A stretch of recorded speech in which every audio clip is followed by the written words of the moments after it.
Imaginez une poussière si fine qu'elle échappe à l'œil nu, mais capable de voyager d'un océan à une montagne, puis jusque dans votre sang. Cette poussière a un nom, le microplastique. Notre histoire commence là où tout semble paisible, au bord de l'eau. Mais le voyage que nous allons suivre se déroule bien au-delà des vagues.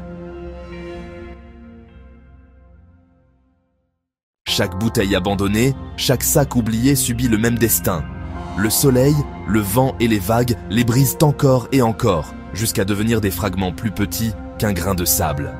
Ces morceaux, plus fins qu'un cheveu, naissent aussi dans des lieux inattendus. Une fibre libérée par un pull en polyester, une microbille dans un gommage pour le visage. C'est ainsi que, chaque année, plus de 11 millions de tonnes de plastique s'invitent dans les océans, amorçant une épopée planétaire. Emportés par les courants, ces fragments descendent dans les abysses ou voyagent sur des milliers de kilomètres. Mais leur ambition ne s'arrête pas là. Le vent s'en mêle. Il les porte dans l'atmosphère, les mêle aux nuages et les redépose sous forme de pluie jusque sur les cimes de l'Himalaya ou dans la neige de l'Arctique. Le monde entier devient une scène invisible où le plastique danse sans fin. À ce stade, notre récit devient personnel, car ces particules trouvent leur chemin jusque dans notre quotidien, dans l'eau en bouteille ou du robinet, dans le sel marin, dans un morceau de poisson ou de miel. Mais ce n'est pas tout, nous les respirons aussi. Chaque fois que nous plions un vêtement synthétique ou que la poussière danse dans un rayon de soleil, quelques fibres invisibles se glissent dans nos poumons. À l'intérieur du corps, ces minuscules intrus franchissent les barrières de l'intestin comme des passagers clandestins. Des analyses ont révélé leur présence dans le sang, dans les poumons et même dans le placenta d'un nouveau-né. Leurs effets exacts restent encore en partie mystérieux, mais des signaux se dessinent. Inflammation discrète, perturbations hormonales, stress du microbiote.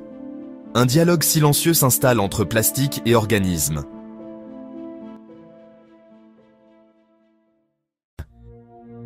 Ce récit n'est pas uniquement celui de notre corps, il est aussi celui de la planète. Les microplastiques ralentissent la photosynthèse du plancton, maillon essentiel de la chaîne alimentaire marine. Moins de plancton, c'est moins d'oxygène, moins de vie. L'histoire pourrait paraître sombre, mais elle n'est pas écrite à l'avance. À chaque étape, des solutions émergent. Réduire les plastiques jetables, choisir le vrac, laver les vêtements avec des filtres spéciaux, inventer des emballages biodégradables. Chaque décision devient un paragraphe d'un futur plus clair.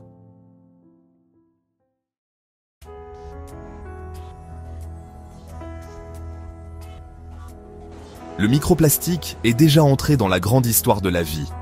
Mais la suite nous appartient. Elle s'écrit dans nos choix, dans nos gestes, dans notre imagination collective. Si ce voyage vous a éclairé ou inspiré, soutenez notre travail. Likez cette vidéo et abonnez-vous à la chaîne pour découvrir d'autres histoires scientifiques qui façonnent notre avenir. Ensemble, nous pouvons écrire la prochaine page.